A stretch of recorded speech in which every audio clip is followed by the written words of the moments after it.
안녕하세요. 수익형 부동산 과정을 진행하게 될 백지아입니다.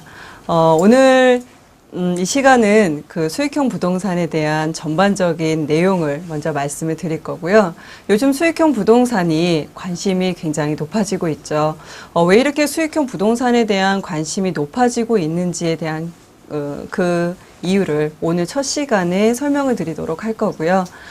저는 인테리어 쪽으로만 경력이 17년 정도 되고 경매 쪽으로도 7년 정도 경력이 있습니다. 우리가 어떤 상가를 바라볼 때도 경매를 하시겠지만 상가도 한 부동산의 축으로 인식을 하시면 여기에는 여러 가지 지식을 필요로 합니다. 경매에 대한 지식도 필요하실 거고 상권을 바라보는 능력 그리고 어떤 인테리어적인 요소까지도 더 알고 계신다면 수익을 더 극대화할 수 있는 방법을 다 많이 알게 되시는 게 됩니다. 자, 그런 측면에 있어서는 제가 아무래도 다른 분들에 비해서는 보다 많은 정보와 지식을 전해드릴 수 있을 것 같습니다. 자, 조금 더 재밌게 이 시강을 풀어나가도록 하고요. 오늘 시간 수익형 부동산이라고 하는 개념이 왜 생겨났고 왜 이렇게 집중하고 있는지에 대해서 한번 차근히 알아보도록 하겠습니다. 수익형 부동산이라고 하는 단어가 사람들 입에서 오르내리기 시작한 것은 불과 몇 년 되지 않았습니다. 아마 수익형 부동산이라고 하는 단어도 좀 생소하신 분들도 있을 거예요. 먼저 결론부터 말씀을 드리자면 수익형 부동산이란 부동산은 수익이 나야만 된다라는 전제를 가지고 있습니다. 그러면 수익이 나지 않는 부동산도 있을까요? 있을 수 있겠죠. 자, 우리가 항상 부동산을 얘기를 할 때 세 가지 축을 말을 합니다. 먼저는 토지가 있을 것이고, 두 번째는 주거, 그리고 세 번째는 상가입니다. 항상 부동산을 얘기할 때 토지, 주거, 상가의 세 가지 축에서 접근을 하셔야 하는데, 자, 수익형 부동산은 즉 부동산이라면 항상 수익이 나야 된다. 자, 여기서 얘기하는 수익이란 또 무엇이며 또 각 부동산의 축별로 봤을 때 이 수익형 부동산이라고 하는 개념에 가장 잘 부합되는 것이 무엇인지에 대해서 오늘 설명해 드려보고자 합니다. 자, 그러면 다시 돌아가서 수익형 부동산이 사람들 입에서 오르내리기 시작한 것은 아마도 글로벌 금융위기 때로 돌아갑니다. 부동산에 있어서 2010년은 나름 중요한 의미를 가지고 있는데요. IMF 때하고 글로벌 금융위기를 거치면서 국내 부동산에는 외국계 자본이 많이 들어오게 되죠. 그러면서 국내에 있는 부동산들을 매입하고 관리하는 외국계 회사들이 점점 늘어나게 되는데 이들의 방식대로 관리하고 운영을 하면서 어떤 개념들이 조금씩 자리 잡기 시작했냐면 새로운 가치 평가 방식입니다. 부동산을 바라볼 때 가치 평가를 함에 있어서 앞서 말씀드린 수익이 발생해야만 된다라는 전제입니다. 자, 그러면 수익이라고 하는 측면에도 여러 가지가 있겠죠. 저희가 항상 부동산을 살 때는 두 가지의 이득을 다 얻고 싶어 합니다. 어떤 이득이 있을까요? 자, 매각해서 얻을 수 있는 매각 차익에 대한 부분, 또 내가 보유하면서 발생할 수 있는 임대 수익, 즉 매각해서 생기는 수익과 보유하면서 생기는 임대 수익, 이 두 가지를 모두 다 가져가고 싶어 하죠. 자, 그런데 외국계 자본에서 국내 부동산을 평가를 할 때는 이 여러 가지 조건들 중에서도 특히나 보유하는 동안에 발생하는 임대 수입에 조금 더 초점이 맞춰져 있는 겁니다. 여태 동안 국내 부동산을 가치 평가를 할 때는 아마도 세 가지 정도 방법이 있었을 겁니다. 즉, 이 부동산을 다시 부수고 지었을 때의 제조달 원가, 즉 내재 가치라고 부르는 방법 하나, 또 하나는 시장 가치죠. 과연 이 부동산이 얼마의 내재 가치가 있던지 간에 사람들이 찾지 않는다면 가격은 내려갈 것이고 많은 사람들이 찾는다면 올라갈 것이기 때문에 시장에서 거래되는 거래사법을 가지고 또 부동산을 평가를 합니다. 여기에 플러스적인 게 하나 더 들어갔죠. 즉 부동산은 수익이 발생해야 하고 특히나 매각 차익보다도 보유하는 동안에 임대 수익이 꼭 발생해야 된다라는 측면, 이것 때문에 어찌 보면 수익형 부동산이라고 하는 개념이 대두되기 시작을 했습니다. 자, 그러면 부동산의 축이라고 했던 세 가지를 차근히 한번 살펴볼까요? 토지. 자, 매각 차익 발생할 수 있을까요? 네, 발생할 수 있겠죠. 그렇다면 보유하는 동안에 월세 나오나요? 자, 일부 부동산은 나올 수도 있겠지만 대부분의 토지에서 아마도 월세 수익은 발생하지 않는 사례가 훨씬 더 많을 겁니다. 그래서 보유하는 동안에 수입은 없는 사례가 훨씬 더 많겠죠. 자, 그러면 두 번째 주거. 주거에 있어서 매각해서 수익을 얻을 수 있는 사례가 많이 있을까요? 네, 있을 것 같습니다. 자, 그리고 보유하는 동안에 월세 수익 가능할까요? 자, 여태 동안은 정통적으로 아파트라고 하는 것이 주거의 대표격이었고 이 아파트는 다른 사람에게 빌려준다기보다는 본인이 가지고 있으면서 실제 사용을 했기 때문에 여기서 임대료가 발생하는 사례는 많지 않으셨죠. 그래서 일반적으로 주거라고 불렀을 때 보유하는 동안에 임대 수익도 많이 발생하지는 않았었습니다. 하지만 최근에는 이 주거용 부동산도 점차 월세가 나올 수 있도록 하는 방향으로 바뀌어가고 있죠. 그래서 보유하는 동안에 월세가 발생하도록 하는 주거용 상품들에 대한 개발이 활발하게 이루어지고 있습니다. 자, 그러면 우리가 보통 수익형 부동산을 일컬을 때 가장 많이 사용하는 개념, 즉 상가는 어떨까요? 자, 매각 차익 가능할까요? 네, 가능하겠죠. 자, 그러면 보유하는 동안에 임대 수익 가능할까요? 네, 상가의 기본 원칙이죠. 월세가 나와야지만 상가의 기본 목적이 되기 때문에 보유하는 동안에 월세 수익은 충분히 나올 겁니다. 자, 그래서 우리가 수익형 부동산을 일컬을 때는 전통적으로 토지는 좀 배제를 하고 주거와 상가라고 하는 이 두 가지 축을 가지고 많이들 인식을 하고 계십니다. 또 여기에서 빠져있는 토지조차도 서서히 사람들이 수익형 부동산이라고 하는 개념을 조금씩 더 가져가시려고 노력을 하고 있는데요.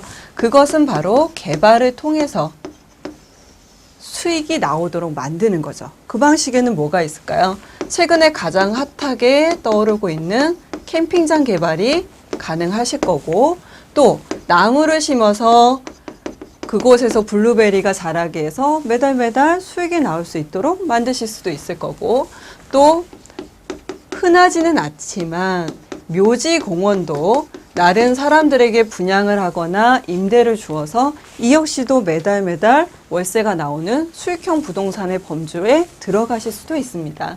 자, 수익형 부동산은 결과적으로 월세가 매일매일 매달 나올 수 있는 상품으로 개발을 통해서 토지조차도 넓은 측면에서 수익형 부동산으로 들어오려고 노력하고 있다라고 생각을 하시면 될 것 같습니다.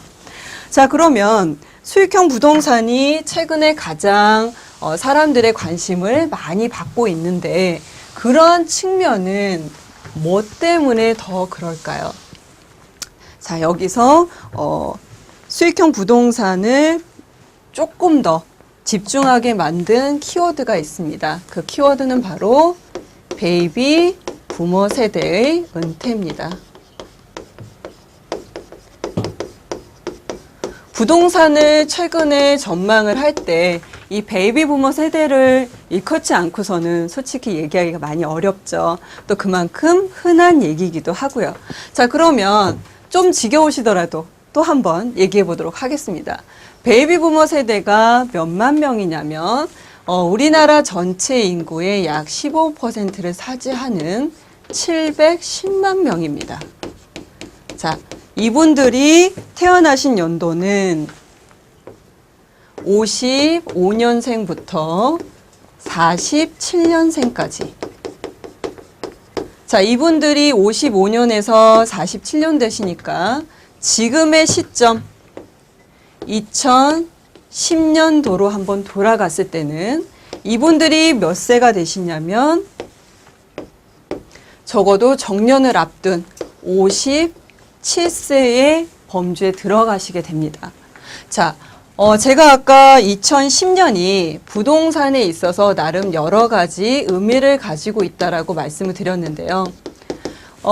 글로벌 금융 위기 때문에 57세인 평균 정년 나이가 조금 빨라진 측면이 있습니다. 그래서 KT라고 하는 공기업에서 첫 은퇴자들을 배출하기 시작하죠. 자, 그래서 47년생이 앞으로 57세가 되는 2020년까지 향후 적어도 10년 동안 이분들 710만 명이라고 하시는 베이비 부머 세대들이 10년 안에 계속 은퇴를 하셔야 됩니다. 자, 이분들에게 은퇴를 하게 되면 가장 중요한 요소는 뭐가 될까요? 자, 생활비입니다. 자, 생활비가 필요하실 텐데요. 자, 아까는 57세까지 봤으니까 우리가 보통 지금 현재 평균 수명이라고 얘기하는 75세까지 사신다고만 하겠습니다. 더 살고 계시고 싶은 분도 계시겠지만 일단 보수적으로 75년 정도까지만 잡아보도록 하겠습니다. 자, 그렇다 하더라도 은퇴 시점 이후로부터 적어도 15년 동안은 이 생활비가 필요하신 상황에 놓이게 되죠. 자, 어느 만한 인구가 710만 명이라고 하는 인구가. 자, 그러면 뭐 더 생활비를 많이 필요로 하신 분들도 있겠지만 제가 200만 원만 평균적으로 잡아보겠습니다. 자, 그러면 이분들이 1년 동안 필요하신 금액은 적어도 1년에 2,400만 원 정도는 필요하겠네요.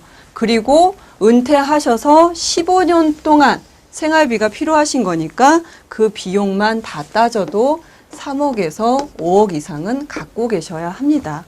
자, 그런데 생활비라고 하는 측면이 나름 수익형 부동산하고 어떻게 연관이 되는가, 이게 더 중요하시겠죠. 자, 생활비라고 하는 단어에 조금 초점을 맞춰 보시면 정답을 얻으실 수 있습니다. 자, 생활비의 속성은 어떤가요? 생활비는 매달 들어가야 되는 측면이 있죠. 즉, 지속적이어야 되며 일정한 금액이 반복적으로 계속 들어와야 되는 돈입니다.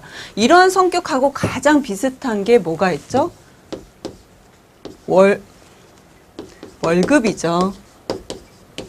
돈을 더 많이 버시는 분들도 있겠지만 직장인들에게 이 생활비와 가장 비슷한 성격을 가지고 있는 게 월급이다 보니까 이것이 상당히 중요한 개념인데, 은퇴를 하시게 되면 결과적으로 생활비를 가져다 줄 수 있는 이 월급이 공급이 끊겼다고 보시면 될 것 같아요.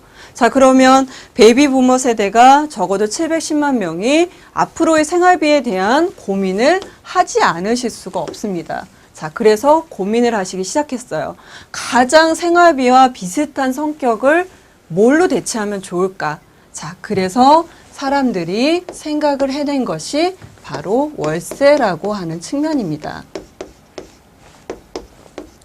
또 월세에 더 집중을 하시게 된 이유는 뭐냐면, 월급은 저희가 회사에 나가서 월급을 받으려면 어떻게 해야 되죠? 적어도 아침 9시에 출근해서 저녁 5시까지 혹은 6시까지 제가 시간을 투하하고 노동력을 투여해서 일을 해야지만 월급이 주어지네요. 즉, 여기서의 키워드는 두 가지가 더 있네요.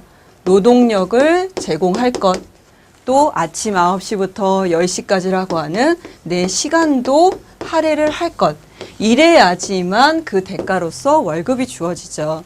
자, 월세는 어떨까요? 제가 여기에 가서 임차인에게 아침 9시부터 저녁 6시까지 가서 해줘야 될 것이 없겠죠. 또 거기에 들어가야 하는 노동력도 필요하지 않을 거예요. 자, 월세에 사람들이 집중하게 된 것은 결과적으로 생활비를 필요로 하시면서 생활비와 가장 속성이 비슷한 지속적이고 반복적이면서 일정한 금액을 갖고 있는 요소, 즉 월급과 가장 비슷한 성격인 월세에 집중을 하시게 되는 거고요. 자, 여기서 사람들이 부자에 대한 인식도 조금 달라진 측면도 있습니다. 우스갯소리로 결혼정보회사에 가보시면 예전에는 의사 선생님, 의사를 사위로 두는 것을 가장 1순위로 정하셨어요. 하지만 최근에는 오히려 벤처 기업가를 더 신랑 1순위로 여겨줍니다. 왜 그렇죠? 의사는 돈은 많이 벌지만 과연 부인과 아이들하고 보낼 시간이 있을까요? 거의 없어요. 자, 그러다 보니까 우리가 보통 부자라고 하는 개념, 예전에는 전통적으로 자산이 많은 사람, 즉 돈이 많은 사람을 부자로 쳐줬지만 이제는 인식이 변해서 뭐까지도 더 있어야 하냐면 시간까지도 있어야 됩니다. 이 두 가지 요건을 다 충족시켜 줄 수 있는 것을 찾기 시작한 거죠. 자, 그래서 여기에 새로운 단어가 하나 더 등장을 합니다.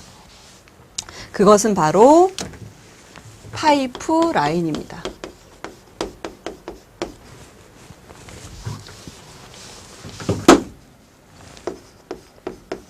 자, 파이프라인은 무슨 개념이냐면 어떤 마을이 물이 하나도 나오지 않는 마을이에요. 그리고 인근 1시간을 걸어가면 이곳에는 물이 풍부한 저수지가 있습니다. 자, 사람들이 물이 필요로 하기 때문에 1시간이 걸리지만 시간을 들여서 걸어갑니다. 걸어가서 물을 길러왔고 이것에 대한 노동력을 제공했을 때 10,000원이라고 하는 수입이 생겨요. 자, 이 사람이 하루 열심히 고생을 하더라도 5만 원 이상, 즉 아무리 열심히 시간을 내서 일을 하더라도 너무 많이 할 수 없겠죠. 자, 그러다 보니까 한 5만 원 정도, 그리고 이분이 일하시더라도 1년에 한 150만 원밖에 버실 수가 없는데, 자, 어느 날 이 마을에 어떤 분이 1억 원을 투자를 해서 저수지와 마을을 잇는 파이프라인을 개설을 합니다. 자, 파이프를 개설을 하고 나면 내가 일하지 않더라도 이 파이프가 저수지로부터 마을까지 물을 공급을 해주겠죠. 자, 이것을 바로 우리가 파이프라인이라고 부르고, 이 파이프라인의 속성은 내가 시간과 노동력을 들이지 않더라도 뭘 가져다 준다? 수입을 가져다 준다. 단 요건은 뭐죠? 1억 원이라고 하는 시설비를 투여해야 되는 거죠. 하지만 그만큼 내 노동력이나 시간은 뺏지 않는 것. 즉, 그래서 파이프라인에 집중하시게 되고, 이 파이프라인의 성격에 가장 잘 맞는 것이 여러 가지가 있을 겁니다. 아마 책을 쓰시는 분이라면 인세를 받으실 거고, 또 주식을 하시는 분이라면 배당이자를 받으실 거고, 또 은행에다가 넣으셨던 분들이라면 아마도 은행 이자를 받으실 거예요. 또 부동산이 있으시는 분들이라면 월세를 받겠죠. 자, 여러 가지 방법이 있겠지만 이 중에 본인이 갖고 계신 돈을 가장 줄이지 않으면서 갈 수 있는 방법이 바로 월세라고 하는 측면입니다. 자, 그래서 부동산, 즉 아까 저희가 말씀드렸던 수익형 부동산의 핵심은 결과적으로 수익이 발생해야 하고 내 생활비를 대체할 만한 파이프라인에 해당하는 이 월세, 즉 부동산의 월세에 초점을 맞추시게 된 겁니다. 자, 그러면 우리가 앞으로 적어도 한 710만 명이라고 하시는 분들이 이 월세가 나오는 부동산을 구입을 하시려고 하겠네요. 자, 그러다 보니까 최근에 몇 년 들어서 상가 혹은 주거용 임대 상품의 그 매매가가 급격하게 올라가는 측면이 있었습니다. 자, 그러면 여러분이 매수자라고 하는 입장에서 바라보죠. 자, 제가 가지고 있는 돈을 다 털어서 1억 정도를 가지게 됐습니다. 자, 1억을 가지고 살 수 있는 부동산을 봤더니 어떤 부동산은 100만 원이 나오고요. 어떤 부동산은 200만 원이라고 하는 200만 원이 월세로 나오고 어떤 부동산은 300만 원이 월세가 나옵니다. 자, 여러분이라면 어떤 부동산을 보시겠죠? 어떤 부동산을 사실 거죠? 자, 기왕이면 같은 돈이더라도 많은 월세가 나오는 이 부동산을 사시겠죠. 자, 이거는 누구의 입장? 살려고 하는 매수인의 입장입니다. 즉, 같은 돈을 투여해서 가장 많은 월세가 나오기 때문에 수익률도 가장 높을 겁니다. 자, 그래서 이렇게 살 수만 있다면 다행이겠지만 지금 현재 부동산을 가지고 있는 건 누구죠? 우리에게 팔아줘야 하는 매도인이죠. 자, 살 사람들은 많이 있습니다. 왜? 앞으로도 은퇴하실 분들이 많으니까. 자, 하지만 매도인은 많을까요? 오히려 더 수가 적겠죠. 자, 어느 시장이든지 간에 매수자와 매도인이 부딪혔을 때 누가 더 칼자루를 많이 쥐고 있느냐에 따라서 매매 가격이 달라질 수 있는데, 자, 매도인에게 여러분이 이제 반대로 매수자가 아니라 매도인이 된다라고 생각을 해보죠. 자, 그러면 100만 원이 나오는 부동산이 있고 200만 원이 나오는 부동산이 있고 300만 원이 나오는 부동산을 3개를 보유하고 계시는 거예요. 자, 그렇다면 똑같은 금액에 파실 건가요? 그렇지 않겠죠. 적어도 100만 원 나오는 부동산보다는 월세가 300만 원이라도 더 많이 나오는 부동산을 더 비싸게 파시려고 할 겁니다. 즉, 여기서 괴리감이 생기기 시작을 해요. 자, 앞으로의 제가 나머지 19강에 대한 부분을 쭉 설명을 드릴 건데요. 자, 매도인의 입장에서 부동산을 사실 때 과연 우리가 어떻게 접근을 해야 되는가라는 부분입니다. 결과적으로 수익형 부동산은 수익률이라고 하는 개념이 가장 중요하고 이 수익률에 따라서 부동산의 가치가 달라지실 거면서 또 뭐가 따라 붙을 거냐면 투자 금액, 아까 1억 원이라고 하는 매매 가격, 그리고 1년 동안 벌어들일 월세. 자, 여러분들은 이제 투자 금액을 적어도 작게 가져가실 수 있는 요인에 대해서 배우셔야 돼요. 그건 뭐가 있을까요? 여러분이 잘 하실 수 있는 경매라고 하는 거죠. 즉, 매도자가 우위인 시장에서 저희가 투자 금액, 즉 매매 가격을 작게 가져오실 수 있는 부분은 결과적으로 매도인이 핸드캠을 가지고 있는 경매 사례일 겁니다.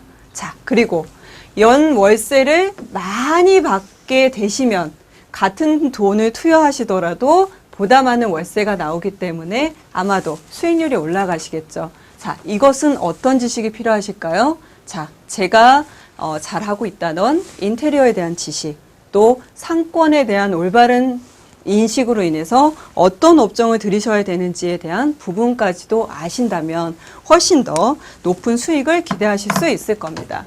자, 그래서 앞으로 진행하게 될 수익형 부동산의 과정은 이 부분에 초점을 맞춰서 진행을 하시게 될 거고요.